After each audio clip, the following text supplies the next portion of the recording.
All right, we're live. I am delighted to be here today with my friend and fellow coach, Melissa. Melissa is a certified coach. She's an extremely accomplished life coach in that she's has really good questions. She's a nuanced coach, and she always looks like she's like listening. Really, she doesn't do that, but it looks like she's listening. It sounds like she's listening. You feel like she's listening to you. I've been coached by her, and I am happy to have her here today. So it's like they say, it's bring her on. Melissa's on. Hi, Melissa. Hey, Les. Thanks for Thank you. having me. Yeah, you're welcome. Thanks for being here. So we're going to talk about how to stop having the same conversation or the same argument over and over. Yeah. And I want to start with, why did you want to tackle this topic? Because I have found that things that work in my life are the things that I like to work on and I get passionate about. And that if it's something I want to get traction on, then I find that I put a lot more energy into it. So it was something that I was dealing with. Okay. So I think it's probably something every couple deals with. I'm assuming it's with your spouse. Yes. So when I think about me and my spouse, because everybody else I'm not going to spend 7 days a week, 365 days a year with. It's like I can leave them at work or things like that. So you want to tackle it because that's something you've dealt with. So what have you come up with is the main problem, the main reason why we keep having the same argument over and over again? Well, I think there's a few layers to it. I feel like there are a few Right? things that we weren't ever taught. One is how to handle unmet expectations, one being self-awareness, and one being how to set proper boundaries. But I think of those, the biggest thing is just not ever being taught how to handle unmet expectations. Okay, well, tell me more about the proper way to handle unmet expectations. I think when we don't know how to do that, first of all, it can go one of two ways. It's either we continue to have the same argument over and over and build up this resentment that ends up turning into anger, and then it just never gets resolved, but you keep arguing over it. Or you stop arguing over it, you kind of get to an impasse with it, and you continue to let the resentment and anger build in the background. So those are sort of the two outcomes. But Okay. when you start to look at how to handle unmet expectations, there's quite a lot in there, I think. I think that we have to learn first how to listen and how to interact and sort of pick apart an argument and realize that there's four parts to that. The first being what the other person is saying, and then what they mean, Yeah. and then what we hear and what we make it mean. Yeah. That's So good. the first step is having some awareness of all of those pieces of it. So once we start to learn that, then we can step back and say, well, what is my expectation and why is it not being met? Because often we just start treating the symptoms. So we just look at their behavior. They're not meeting my expectation and I need to change their behavior. Okay, so it's used. My wife. This is totally not true. Um, I mean, everything's true-ish, but see, my wife wants me to take out the trash. That's a classic, right? Right. So trash. It comes Tuesday and Thursday. I'm supposed to have the trash out of the kitchen and out of the garage into the front, and I keep not doing it. So she has an expectation that I'm supposed to take out the trash. We've agreed to it, maybe even, and I keep not meeting that expectation. So, and we keep arguing over it. So, is it my job or her job to stop the argument? Or are you saying both of us can go and, I guess she has unmet expectation? For sure. Yeah. Okay. Her expectation is the trash would have been taken out and also when the trash gets taken out, because sometimes maybe you're going to do it, but just not when she wants you to do it. So there's an Okay. agreement as to when it's going to be done and who's going to do it. And somewhere in there, there's pieces that aren't being met in her expectations. Let's just deal with hers for the moment. So Sure. it'd be too hard to deal with my issues. So, that's a classic. So how would you coach? How would you talk about with somebody those unmet expectations when they think that, man, these are absolutely what we decided on. This is our agreement. This is what should happen. Yeah, so we have an expectation, and then when it's not met, we just go ahead and react, and we think it's the behavior of the other person Gotcha. that caused our frustration. So let's say the initial feeling when it's not done by our spouse when we wanted it to be, we have some frustration. And then depending on how long it's gone on and how we've decided to handle it, there could be different ways to handle it. But if it's one where we just go ahead and get resentful and then try to approach our partner at that point, generally we're not going to show up the way we want, and we're not going to get the result we want either.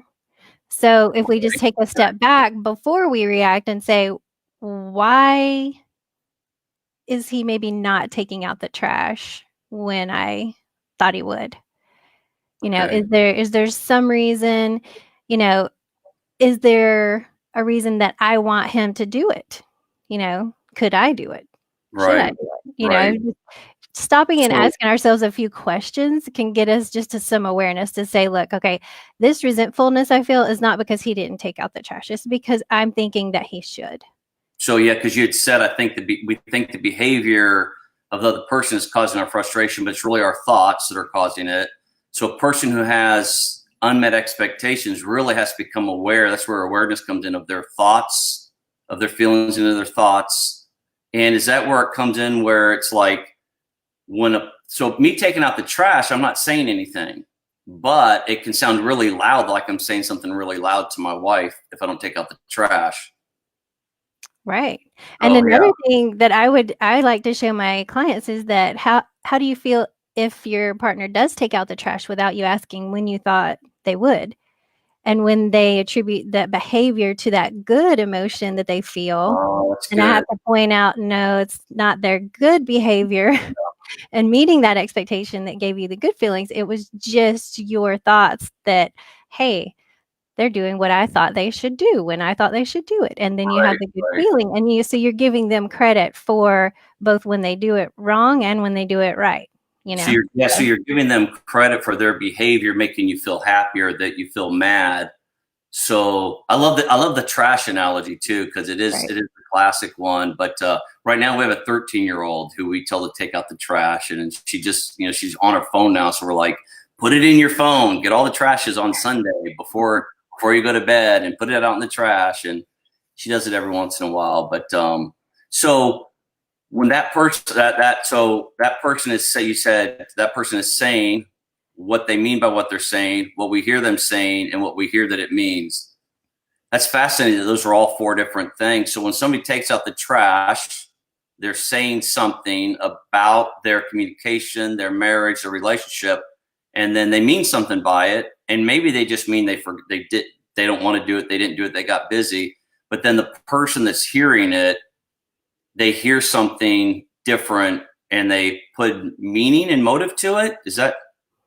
For sure. So let's say that your partner didn't take out the trash when you thought, and why does it bother you? Okay. Because oftentimes we'll make it mean, well, he just doesn't care, or he just, doesn't care that I'm having to shove things down in here and I'm trying to clean and I can't, and he's just being disrespectful to me, Okay. When in fact it's like, no, he's just watching the game and he didn't remember or something. But we make it mean something without even having an argument about it. Or if we do address it with our spouse and they say something, depending on their response, then we make that mean something, so it's like we're constantly giving meaning to what our partner's saying and not really clarifying that that's actually what they mean. We're having a whole argument in our head, sometimes based on past experience or based on, whatever we're feeling in the moment. And so that self-awareness gets to be really important. Like, you just stop and check with yourself. Yeah, yeah, that argument we have in our head. It's funny that we always feel like we're winning, but we always actually lose that argument when it comes to then dealing with people. So there's listening, better listening, deeper listening. Then self-awareness would be part of that. Like, what am I feeling? What am I thinking? Yeah. And then, okay, yeah. Like the thinking part is like, what am I making this mean? And it might not have any meaning. Or explain a little bit more about a self-awareness of what I'm thinking or feeling. So I feel like emotions are data. And so often we don't even take in that data. We just know that there's a quickening in our chest, or there's a clench in our jaw that we didn't even notice, but it's a signal. So if we take a step back and first just notice kind of what's going on in our body and our emotions, just kind of just pay attention to that. Yeah, that's And good. you don't even have to call it frustration or disappointment, or you don't even have to call it anything. You just know my body doesn't feel good right now. And then ask yourself why. What's going on? Are you frustrated because you're behind schedule of getting dinner done, or you're working on something for work and you don't want to deal with the trash, or something's going on with you. Yeah. But then whenever you are met with that unmet expectation of the trash not being taken out, then those feelings that might be related to something completely different come out towards your spouse and what you think they should have done. And so just stopping and just noticing what's going on in your body and questioning, like, why, what's it coming from? Because often it's not the trash and it's not your partner, Right. anything they have done or didn't do. It's something completely different, and it's just coming out as frustration at the trash. Yeah. So how hard is that to convince somebody? Because I love that. I've never heard that emotions are data. I always think of emotions as like indicator lights or signal lights. Like they're like showing you something deeper. But if we're not self-aware, so if you just get data that it's 74 degrees out, the sun's coming up at 6:15 this morning, you don't have all these emotions about it. You're not all upset about it. You're not frustrated or happy, but it just is what it is. So how hard is it to convince someone that emotions are just data, that their emotions aren't the absolute truth of everything that's going on? I think it just takes time and showing them the results. So just walking them through, like if you stop and look at this emotion, and then you can tie it to the thought that's causing it. And then you kind of can move through, like, this is why you're behaving the way you're behaving, and this is why you're getting the results you're getting. And so then they start to get an awareness of those emotions and just seeing them as something that, you can sometimes catch a thought first, but I think more often your emotions are the things that do signal you to something's going on that is not good. Right. I have found that people that if you ask a question, like here's the circumstance of what's going on, what do you think about that? A thinking person a feeling person will go straight to feelings. A thinking person, we're both thinking, feeling. If you say, how do you feel about that? They'll go straight to a thought. Right. It's kind of an indicator of, okay, this person is not aware of their emotions at all, which I'd fit into that category less and less now. But, I love that. So that's really good stuff there. So let me ask you a personal question. So what arguments do you find yourself having over and over again? Oh, right. So I'll share mine, but I couldn't come up with much, but you want me to share mine first? Sure. Well, I meant to ask my wife about it this morning, but I got to work too early, and then when I saw her getting coffee, I totally forgot about it. But I've been thinking about it since last time we spoke. And because we don't have like arguments over we have 2 children. We don't have arguments over finances. We both have like a same financial personality, which is awesome. But we have a real, like a big one. And then a small one, I think, is like, I am super blunt. And when I speak, and my wife is very careful when she speaks. She's very she chooses her words. If you ask me what I think, I just here's what I think right now in this moment. I'm not thinking about how you're going to receive it. When I ask my wife, what do you think? She's thinking, what does he think and how should I say it?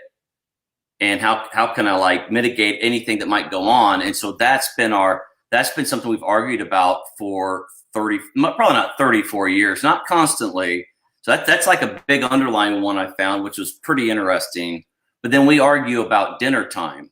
That's an argument. It's not really, we're not arguing, but we're like, look, I'm going to eat before this time. She doesn't want to eat till this time. And we're both coming home from work, sometimes meeting in the kitchen sort of thing. So, I figured this is going to help me at least on the dinner time conversation. So what Yeah, are and like I said, though, I mean, there are some more layers to it. So I think working with a good coach on that can get you a lot of freedom from all of it.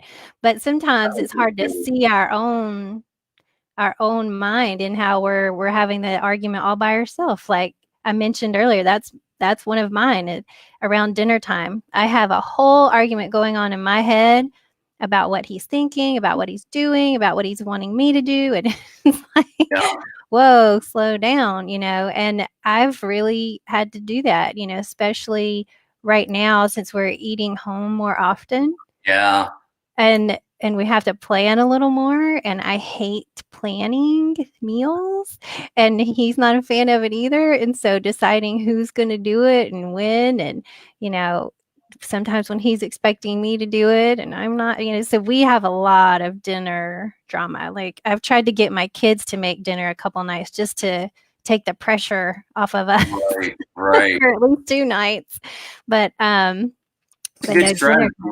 Yeah, we did that. That was really helpful. And once they get one recipe down, they can. Our daughter cooks a Santa Fe stew, and it's doing opening cans and putting seasoning in with some meat, and it's great. She can hardly ruin it. Right, similar things that I have my Yeah, daughter doing because she gets very anxious about some of the cooking stuff, so I'm like, "Just open a can." yeah, and that's a good strategy. But really being aware, really, if you can work through the dinner. For us, if I can work through the dinner conversation, that's one thing I've realized about life coaching.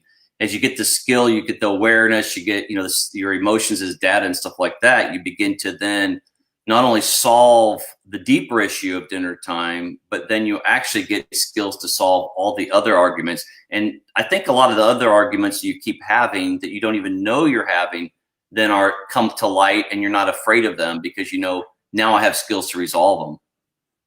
Yeah, absolutely, and the most amazing good news is that, you can do this work and your, partner doesn't have to do any of it, and you can Yeah. get traction on things that you've both been struggling with, and, it just takes one to start the process. Yeah. That is a great point. I love that. And it's always there's a saying, it takes two to tango.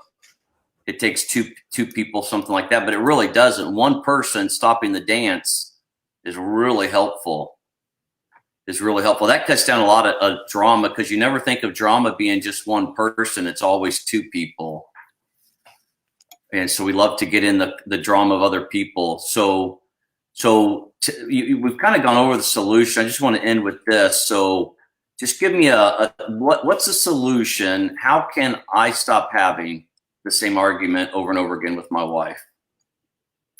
I think just being committed to getting a resolution, get to the root of it, and not just treating the behavior and the symptoms, Okay. just taking the time to stop and look at it a little more than. Yeah. Do you think that's one of the best things about life coaching is that it doesn't, or at least the way we've been trained, is it doesn't just go for symptoms and behavior, but it goes for the thoughts, and the emotion goes for the deeper stuff? Absolutely. Yep. The causes and, taking responsibility for our own emotions and our own thoughts is huge. Yeah, I said I was going to end, but I'm going to ask one more thing. Shoot. Taking responsibility for our own emotions and our own thoughts, that's really hard to sell sometimes when you're talking to people, because they're so convinced that it's you that is doing this to me, even if the you isn't even aware that you're mad or unhappy or sad about what they've done. Talk a little bit about around that, taking responsibility for your own emotions.